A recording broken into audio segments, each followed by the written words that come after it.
Goedemorgen. Hi, good morning. Are there already people joining or no? I can't see a number yet. Somebody is typing. So there are people here. Welcome everybody to the There we go. webinar of Good Walter morning. Living. Perfect. Hi, good morning. This is a webinar about the behind the bits, real-time stories and real results. Um, I think it's best to start with a little introduction. My name is Lisa. I'm one of the buying agents within Walter, and I've been already working here for 9 months, which is crazy. Time flies. And I'm a buying agent, and I'm also responsible for planning all the appraisals and technical inspections. So you might already spoke to me ever before. Yeah, but that's it. Paco. Yeah, good morning, everybody. My name is Paco. I'm also a buying agent at Walter Living. I've worked in real estate for 5 years. I used to work for, let's say, regular agent. I've done that for three and a half years. And I've been at Walter Living now for about a year, where I focus on purely buying, where in the past I did a little bit of everything, buying, selling, renting, been working on appraising as well. So yeah, seen a bit of everything in real estate. We also have Justin, by the way, he's monitoring the chat. So if you have any questions regarding what we're discussing or anything, feel free to put it in the chat and Justin will reply there. And also, if you have anything else like subjects where you want to see a webinar about, let us know as well because I'm very curious. What we're gonna do today is we're gonna discuss agent life. We want to let you know who Walter Living is, but also the faces behind Walter Living. So we're gonna go through some situations and real-time stories we experienced. And afterwards, Paco will make a calculation. Preferably somebody in the chat has a property they are interested in, and maybe we can do a calculation on that one and to give a real-time bidding advice. And after we will tell you a little bit more about our products as well. So let's start off with some questions, Paco. What does a Hey, typical day look like as an agent? that's a good question. And a typical day as a Walter Living agent is quite different from the typical day of, let's say, a regular buying agent. Um, where a regular buying agent will be going from appointment to appointment. For me, it's a little bit differently because I work from home. Um, Most of my days start the same. Like on a good day, I start anywhere between 8 or 9 in the morning, and I'll start off with responding to emails. I'll normally have about like 15 to 20 emails, and those emails will be like very different. I've got emails from clients who are looking to put in an offer for a property. I normally have emails from selling agents for properties that we are actually looking at or that we already have put in an offer for. So that could be negotiations regarding emails regarding negotiations, for example. And I'll normally also be handling a lot of emails of deals that we have already done, where I'm speaking to appraisers, to building inspectors, to notaries, basically to guide people in the process after we've put in a winning offer. Um, After emails, I'll normally be calling and video calling a lot. I'm mostly video call, a lot of video calls with clients who are looking to buy homes, and I'll be having a lot of like normal calls, phone calls with mostly selling agents for houses that we are actually looking at. So it looks like you are in contact all day, basically, sending emails and calls. You already said it's kind of different than like a typical buying agent because I think that's the most important thing to know. Walter Living is a online buying agent, so we don't accompany people on the visits. And why don't we do that? Yeah, that's a good one. The reason we don't do it is simply because we don't think it's necessary. So the main reason why you would want to take your buying agent to a home visit is because they have technical knowledge, which the average buyer doesn't have.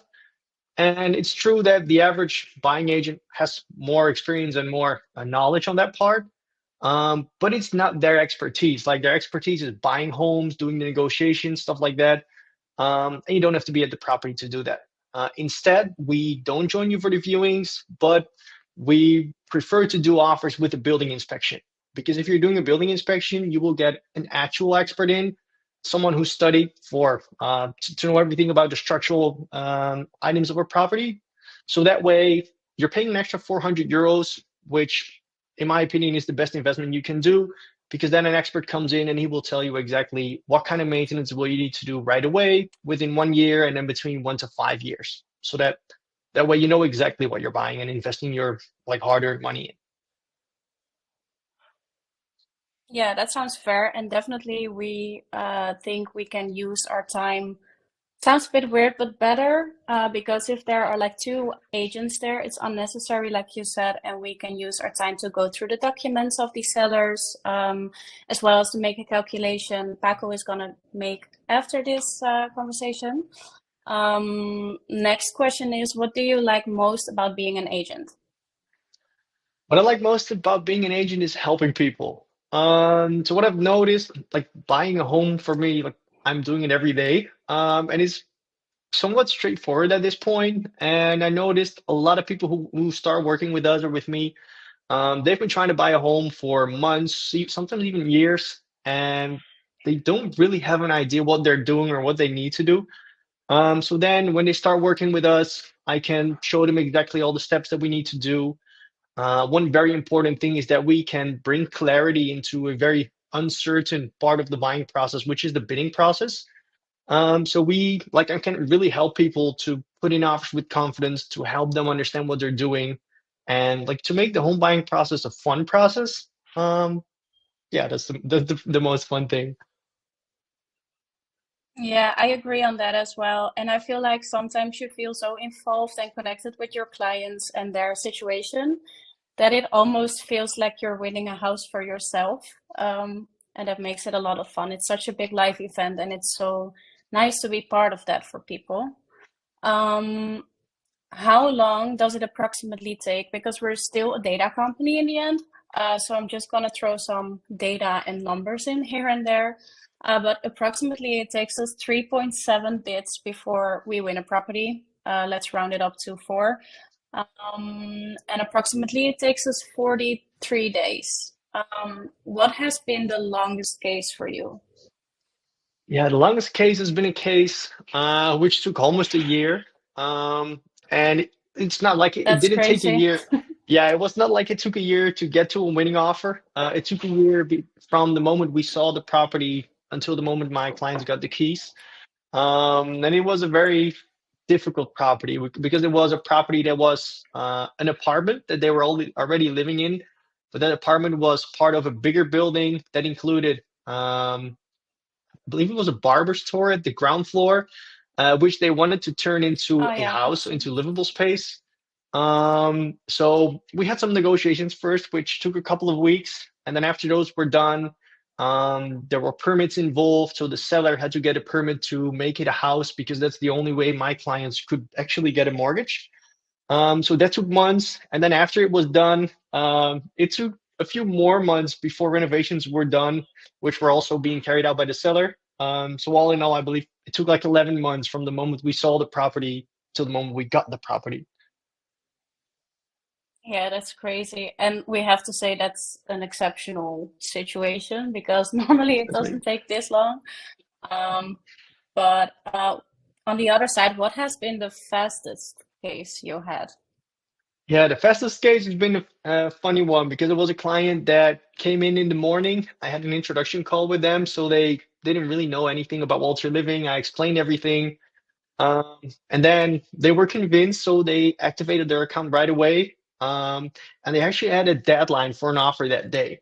So between the moment I spoke to them and the moment we actually had our offer accepted was, I think it was about 2.5 hours. So I spoke to them, we prepared the offer, we put in the offer right away, and then the marketer called me real quick.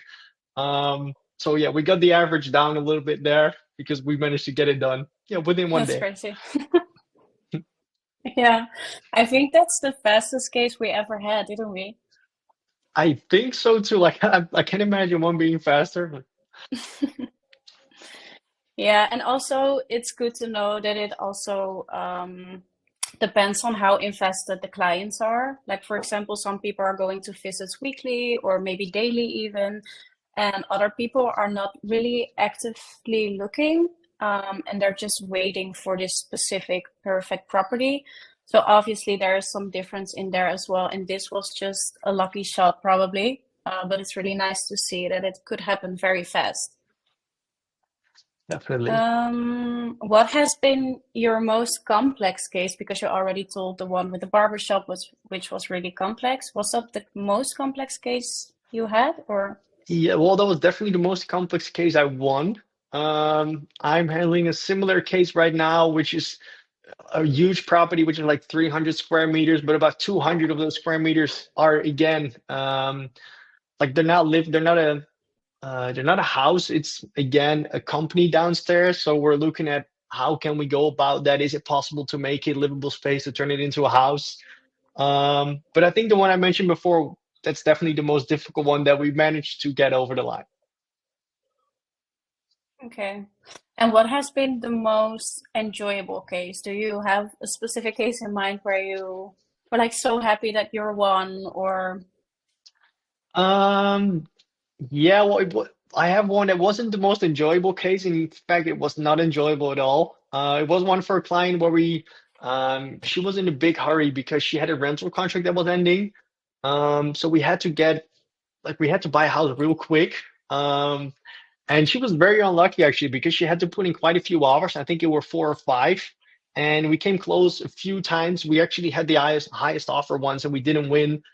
And then in the end, like we had 1.5 months until she had to get out of her house. And we managed to buy a house with a very quick delivery. So she had like 1 week layover where she could move into our next house before she like would not have a house at all. So getting that one over the line was definitely the most enjoyable one, but the process itself was very stressful both for me and for her. Yeah, I can imagine because it's such a tight timeline or time frame where you have to work with, and there's so many different parties involved as well, like the appraiser, the notary, the building inspector, us, the selling agent, the clients. Definitely. So there are so many people involved. So definitely well done on that one. This is a fun question we got asked a lot of times, so I want to ask you again.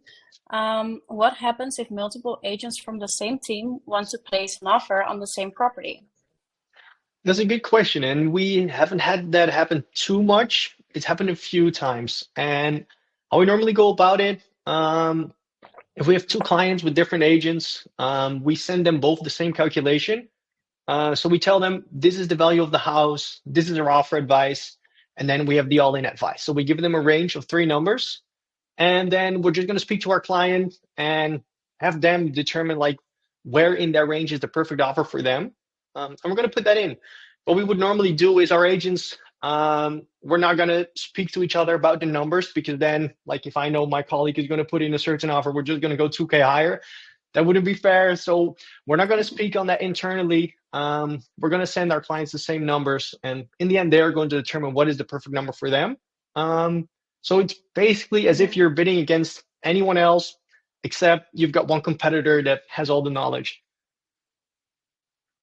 Yeah, that's a good answer because I feel like one of our main goals is transparency as well to living. And I feel like being transparent to our clients as well in this case is one of the reasons why we advise the same amount of money, and obviously depends on their personal situations, their emotional attachment to the property, the financial possibilities, so many different things which come to the final offer. So I think I really wanted to discuss this question. Anastasia asked in the chat, highest offer and didn't win. Interesting. Why? Paco, can you answer that one? Yeah. Well, this one was very unfortunate. It's happened before, and normally, like a good offer is like normally the highest offer will win, but it doesn't determine everything. So a good offer has to do with a delivery date that is fitting for both seller and buyer. It has to do with a financing clause being high, low, or not present at all. It can have to do with a building inspection. And in this case, we were very unlucky because we put in the highest offer and we also put in the best offer. but the second best offer was put in by people that the sellers personally knew.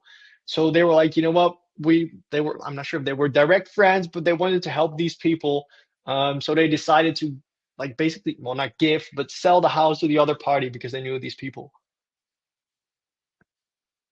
Yeah, I think that that happens all the time. Well, it doesn't happen all the time, but it's very common that people who know each other, obviously, yeah, want to give the property to the people they know, even if it's not even the highest bid. Um, I think it's time to let's go into a calculation. I see there are multiple properties in the chat. Maybe we can just pick one randomly, What I've done, I saw the because I first see one. three. Yeah, so I've got the first one prepared, the Groen van Prinsenweg number 11. I saw that one coming through, an apartment Ah, in perfect. Dordrecht. Um, so what I can do is I can share my screen and I can show you guys exactly like how I do this, how we make a calculation, and what are the numbers I'm going to send you through. Because like I just said, I normally send out three numbers. We send out an appraisal value, which is like the actual value of an apartment, and that one is very important for your mortgage. What we noticed is the third-party appraisal that will be done normally lies within about a 3% range of the number we are sending out. So it's quite accurate, and it can really help you determine how much of a mortgage can I get.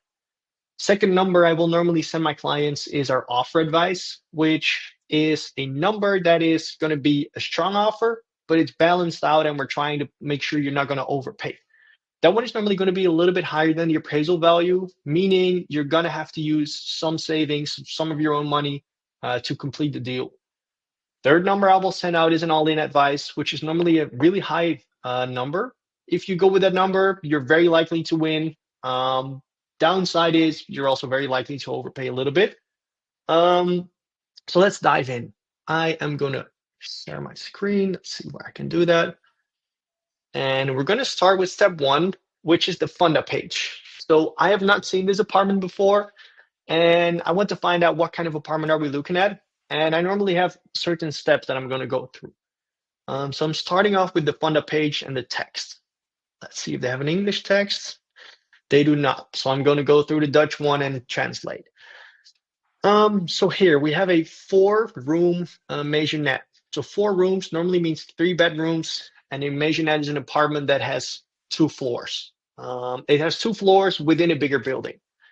So it is right on top of the shopping center. So everything is all that. Whoops, my cats are breaking my house down. um, let's see. So this apartment building, it's got an elevator. Um, they have the living room, I think, on the first floor, and then they have 3 bedrooms on the second floor and the bathroom as well. Normally, the important stuff in the text is at the bottom, so I'm going to check that, and I have it here as well. So we have the maisonette apartment is from 1961, so it's a bit of an older building. It's about 60 years old. It's quite a big apartment of 90 square meters. They have a 2 square meter terrace, which is quite a small one. And then they have some storage space, probably on the ground floor, which is 4 square meters. Parking is free. They're not mentioning anything on land lease here. And I can see they have quite a high VVE payment, which is 270 euros, but let's say about 50 euros is for heating costs. This is a high number, and this is something we see with these older apartment buildings very regularly, because these 1960s buildings, they normally had like no insulation, probably single glazing, and at this point, they are probably doing some sustainability measures. So there's a good chance they either got a loan or they have increased the VVE payment to make sure they can save some money so that they can improve insulation. They already have an energy label C, which is fine for an apartment this old, but probably in the VVE documentation, you could find some more information on that. Let's see, this apartment, it's been online since 1st of May, so it's been there for 5 days. Is there any other information that we haven't seen yet? So they have double glazing here. They have a bit of an older heating system, which is a shared heating system by the whole building. And I'm seeing a lot of VVEs looking at replacing this so that you can have your own heating system. And then the VVE seems to be properly run. Like they have a maintenance plan, they have a reserve fund. These are some very important things to always check with the VVE. and you would normally want to dive in the actual VV documentation shared by the makelaar so that you can find out like how much money do they have, how much money are they going to need for their maintenance, because those are two very important things. Then I'm going into the photos. So this is a quite a typical 60s building, and as you can see, the shopping center is right here, and we have the grocery store right below the apartment. The apartment itself looks pretty neat. I'm thinking this is probably a laminate floor. The walls and the ceilings, they seem pretty clean. So some work has definitely been done here in the last, let's say, 10 years. What I saw there, let me see. This is an older layout. So back in the day, they wanted to have all separate spaces. So the living room is closed off. Then I saw the kitchen, which I think is also closed off. This kitchen is definitely a little bit older. This is probably, I would say, a 15 to maybe even 20-year-old kitchen. It does seem to be in pretty good condition. I'm seeing they have a separate dishwasher. They're having a separate cooking system, which, if it works, is perfectly fine. I think this hood is probably not working because it isn't even plugged in. That's the kitchen. You could probably work with it, but for a lot of people, it's going to need some work. And that is something we're going to take into account with the calculation later. I'm seeing the toilet is definitely a bit older. Again, this one is probably about 15 to 20 years old. Again, it looks perfectly fine, and it's a toilet. So like if it flushes, you're good to go and you could work with that. Then we have the second floor here, which had 3 bedrooms and a bathroom. This one seems to be quite spacious. This one, they're using it as their storage room. Again, it is quite a spacious one, and it would probably fit definitely a single, maybe even a double bed, but this one is a bit smaller. Then we have the bathroom. This one does look pretty neat. I would say this one is probably about 10 years old. And you could definitely work with this one. No work needed there. And then we have the third bedroom with the balcony that we saw earlier, which was 2 square meters. So it's a small balcony, but you do have some outside space. Let's see. So that is that for the photos. That's an important one because now we know what kind of apartment are we looking at. The second thing I'm always looking at is our value report. This report, it's an automated report, and it's included with our Walter Plus, like the Walter Plus service that you can get for 29 euros a month. And this can definitely give you a lot of information on how was this apartment put on the market. There's a couple of important things I'm checking here. First one is this one, the estimated market value. So this one, the home has a 259 list price, and we just looked at the photos, and I would say it's reasonably maintained. According to this report, this apartment in a reasonably maintained condition is worth about 269. So that tells you the list price is on the lower side. There is a number here which shouldn't be here. We're going to look at that in a second. Because this is based on the comparable homes you're seeing here, and we're going to pick those ourselves in a minute. What I'm checking now is this one. This is our market report. In this report, you can see the 50 most recent sales nearby, and based on the location of this dark gray dot, you can determine, so how was this one put on the market compared to the other ones? One thing you can see very clearly is there is a line that goes from left top to right bottom. And the reason you see that is that we know normally smaller apartments, they have a higher price per square meter. So they're higher up on this graph. And the top of the market, you can see the line going here. There's a few outliers above that, but this is where normally the most expensive apartments sell. Then we can see the cheapest apartments, they sell along this line. And the asking price for this one seems to be somewhat in the middle, but if we're looking at just the 90 to 100 square meter apartments, it's definitely on the lower side. We had a look at the apartment. It's got a decent energy label. It doesn't have any land lease. It is somewhat move-in ready, but the kitchen might need some work. So I would expect it to be a little bit higher than this, more towards the middle of the market. This is definitely like a decent asking price. It's on the lower side. We probably have to do some overbidding. But I'm not expecting anything like very high. Third thing I'm checking is our history report. And what I'm seeing here is we can see everything that happened in the past 10 years in terms of the WOZ value and previous sales. So I can see this apartment has sold once before It was listed in September 2022 and it was sold in December 2022. It had a 237 asking price at first. It didn't sell. Then they listed it again at 219, and then they managed to sell it for 3,000 euros above list price, and it sold at 222. What I'm seeing now is the asking price is about, let's say, 40K higher. One thing I can check here is what has the market done since December 2022. I can check it right here. So it was sold December 2022 for 222,000 euros. And if we're looking at what would the value be today just by the marketing freeze, I can see it would probably sell for about 263 today. I don't think any major changes have been made to the apartment since then. So this seems like a proper asking price because it is probably worth about that much. But again, we're going to have a look at the actual value in a second. Final thing I'm checking in here is what is happening in terms of overbidding in Dordrecht, and especially in this part of Dordrecht. And what I'm seeing, the like 100 comparable homes that sold nearby, the most recent ones, about 80% of those were overbid. Like just under 20% were underbid, and 4 were sold for a list price. If we're then looking at what is happening in terms of the percentages overbidding, like how high are people overbidding, I can see the highest offer went up to about 20%, but that one was an outlier because most offers there in this region, which is anywhere between, let's say, 5-6 until 12%. So that's where the strong offers are. The very strong offers, they go close to 20%. So that gives me a lot of information. And what I've seen now, it's an apartment in reasonable condition. I think the asking price is a little bit on the low side. It's probably worth a bit more, but I don't expect to be overbidding like 60 to 70K here.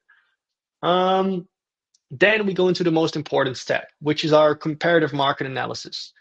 Again, this is a Can I tool add that is something to the report as well? definitely, go ahead. Sorry. About the history of the property, I just wanted to mention that this is an extension you can download for Google Chrome, and it's a free extension. And I will send a link in the chat here as well.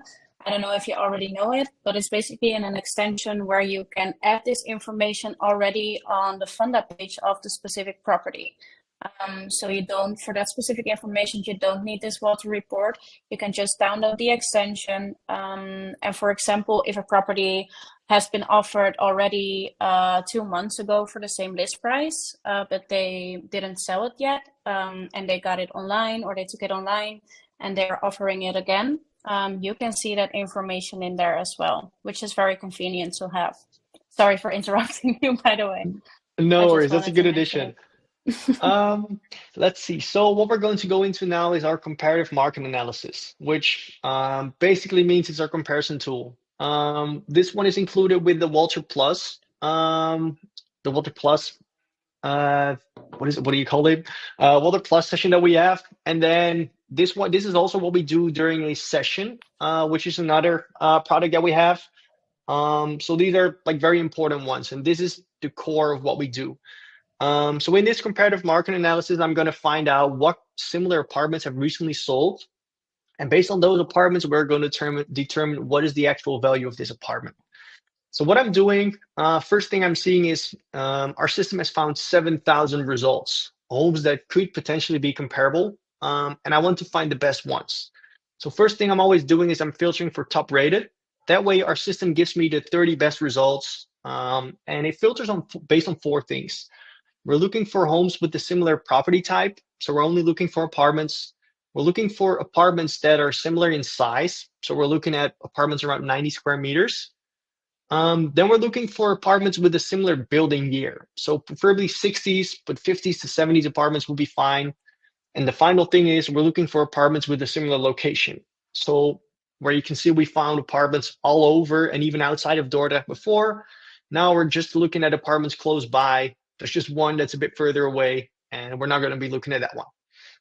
Second thing I'm doing is I'm filtering them to have the most expensive ones at the top and the cheapest ones at the bottom. So what we saw, this apartment, it's in decent condition. You can definitely move in there. Kitchen was a little bit older, about 20 years, and the bathroom was relatively new. I would say probably 5 to 10 years old. So we're going to look for apartments that are in a similar condition. And what I normally know, like the expensive ones, they are normally modernized. Um, like you can see here, this one's got a brand new kitchen, brand new bathroom. So I wouldn't want to use this one because this one is in a better condition. I'm going to look for ones probably somewhere around the middle of the market. And I want to find the three best ones. I'm going to start with this one, the Abraham Kuyperweg. It's number 186. If I'm looking at these photos, I'm thinking this one is quite similar. This is a 15 to 20-year-old kitchen. Seems to be in a good condition. The main difference here is that they have the dishwasher, the cooking plate, they're integrated in the kitchen. So that makes this kitchen a little bit better. This bathroom, if I'm looking at these tiles, it's definitely an older bathroom, probably about 20 to 25 years old. They have like upgraded it in part. They have a new sink here, but that's definitely an older kitchen, older bathroom. Then the overall apartment is quite similar. They have a laminate floor. It's a maisonette apartment as well. I can only see one photo of a bedroom, but if I scroll here, I can see they have 4 rooms, meaning 3 bedrooms. This apartment has a little bit of a bigger balcony, and that makes this apartment a little bit better. But I do still think it's comparable. So this one, it's a 94 square meter apartment. It's from 1966, so very similar building year. This one is owned land and it's got energy label C. Then I want to know, what did it sell for and what is this apartment worth today? So this apartment, it was sold 9 months ago. It had a 239 asking price. It sold 26K above list price. So it sold for 265,000 euros 9 months ago. Right now, the market is quite a bit higher and it's gone up about 6% in the last 9 months. So the expected sale price for this apartment in today's market is 280,000 euros. Then we need to make one last change because we saw this apartment is 94 square meters and we are looking at a 90 square meter apartment in the Groen van Prinsenweg number 11. So this apartment is worth 280 today, but if it were 90 square meters, it was a bit smaller, then it would also be a little bit cheaper. And then we get to a 275,000 comparison value. That calculation, we need to make it for at least 3 homes. So I'm going to be looking at the photos to find similar apartments. And I would say this one is probably a little bit better because it's got a newer kitchen and a newer bathroom. We have this one. This one's got also a newer kitchen and a newer bathroom. So I'm not looking at that one. Let's see. This one, I would say this one is definitely comparable. So this is also like a 20 to 25-year-old kitchen. The bathroom from this one is a little bit older than one we are looking at. But I can see right here, there is a balcony included. And I can see it on our photo, but I can see it on the Funda page. So I'm going to go through these photos real quick. They have an older toilet. That one is somewhat similar. And I can see the balcony right here. So this apartment is a little bit older, but it's got a better balcony. And these two things, in my opinion, make them quite comparable. But this one is located near quite a busy road. So I would want to see, where is that one? Was this one, and the location is right there. Okay, so location for that one is a bit worse, so I'm not going to use that one. Let's see. I don't want to look for apartments there by that busy road, so I'm going to take those out. Let's see. Which ones do we have? This one. This seems to be a good one. This is an 81 square meter apartment. Also, this one is like a 20-year-old kitchen. If I'm looking at these tiles for the bathroom, these are like 90s to 2000 tiles. So it's definitely a bit of an older bathroom, but they have redone the sink again. I think that one is quite similar. The overall apartment is looking good. They have laminate floors. They have a balcony here, which I can see is a smaller balcony as well. So that one is quite similar. It's an 81 square meter apartment. Location is a little bit further away, but it's a 1959 apartment, so very similar in terms of building year. This one's got owns land and is energy labeled D. Label is a little bit worse, but that one is definitely comparable. So this apartment was sold 8 months ago. It had a 210,000 euro asking price. It sold 43K above list price, and it sold for 253. In the current market, it's worth 265, but this apartment was a little bit smaller. And I can see there is a difference in location. So what we're doing with this last step is we're looking at, okay, this apartment, in today's market is worth 265K. But then what is it worth if it were the same size and if it were in the same location as the Groen van Prinsenweg? And then we're seeing it goes up a little bit for the size, but it goes down a bit for the location. And then we get to a comparison value of 262, basically. Putting that one in, and then I just need one more. And that is going to be this one. This one's got a small balcony. It's a good looking apartment overall, but the kitchen is definitely a little bit older. This is like, I think a 10-year-old kitchen, maybe a 15-year-old kitchen, and the bathroom is about 20 years old. It's an 84 square meter apartment. It's located pretty close. It's a 1961 apartment, and it's got energy label C, so very similar. This one was sold 1 year and 2 months ago. It sold for 250,000 euros, and it's worth 277 today. Then we're looking at location, and we're looking at size again. Location is similar. Size was a bit smaller, so the value goes up, and we get to a 286 comparison value. With these three, I've got my calculation, and I can see that the actual market value for this apartment is 274, which is about 15K above the list price. Then I can see right here, this makelaar, the makelaar that sells this apartment, they sell 16.5K above list price on average, and most bids go up to 35.5K. They had one very high offer that was almost 60K above list price, but this valuation seems to be pretty much in line with what they're doing normally. So they sell most of their houses between 16 to 35K above list price. I'm saying this one is worth about 15K more than they're asking. And with the offer, we're probably going to have to go a little bit higher than the appraisal value. And I'm basing my offer advice and my all-in advice on these numbers. So we just saw the makelaar stats. So 16 to 35K on average, and then the strongest offer was 60K, almost 60K above list price. We're also looking at what is happening in terms of overbidding in this part of Dordrecht in this price range.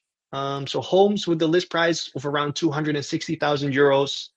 Over the past year, the 25% strongest offers range between 31 to 40K above list price. These are official numbers for homes that have already sold. And the fact that they have already sold means these offers were put in 3 to 4 months ago. There's a bit of a delay in there. We try to get that one out, and we determine if we want to put in a very strong offer today, we're probably going to have to go anywhere between 38 to 52K above list price. If we're looking at these numbers, they have a, let's say, 260 asking price. I'm saying the apartment is worth about 275.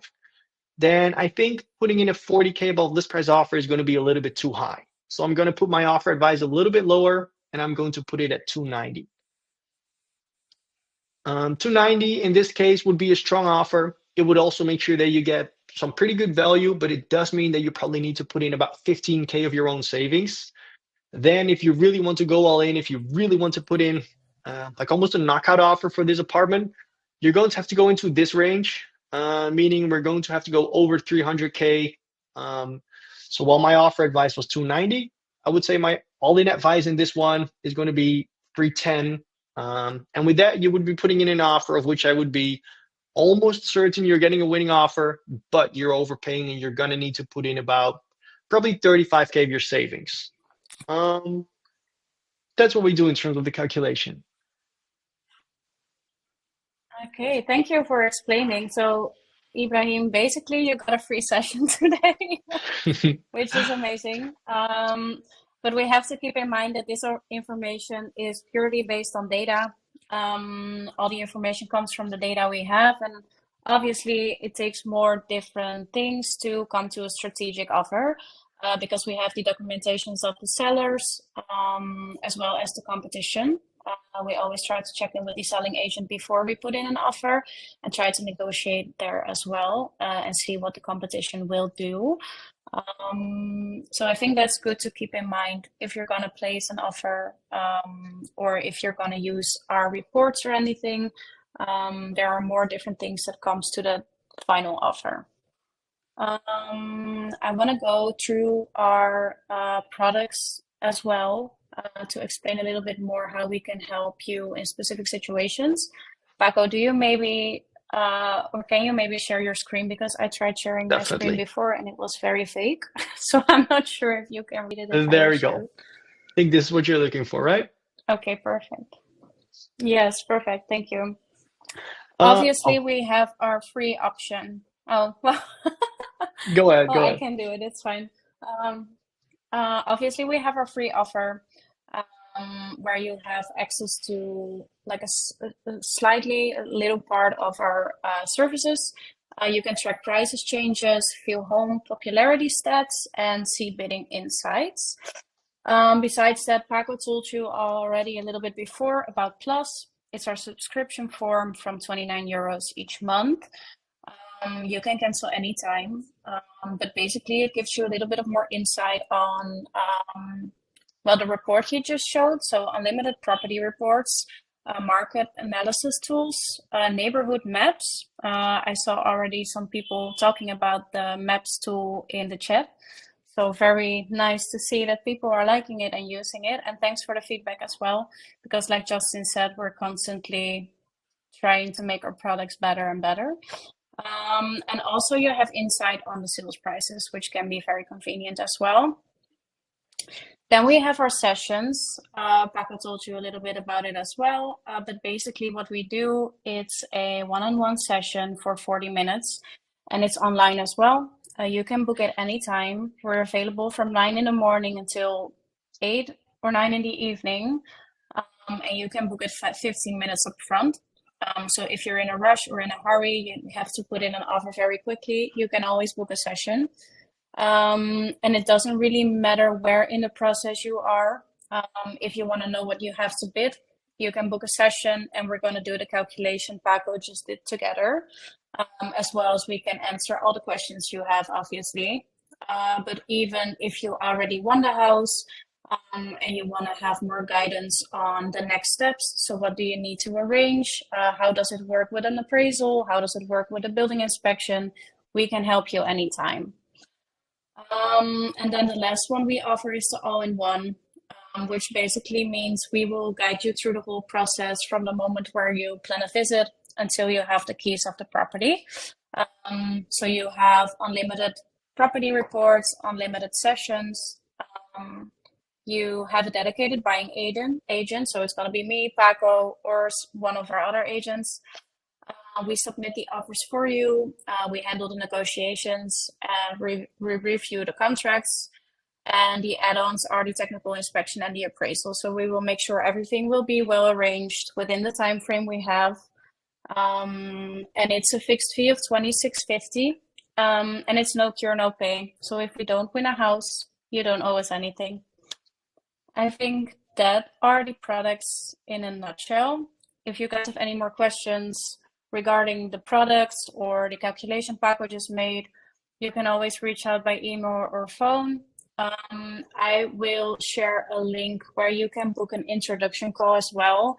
So if you want to have any more insight on which product will suit your situation the best, or you just want to have some more information, you can schedule a 15-minute call with one of us and we can explain you everything you want to know.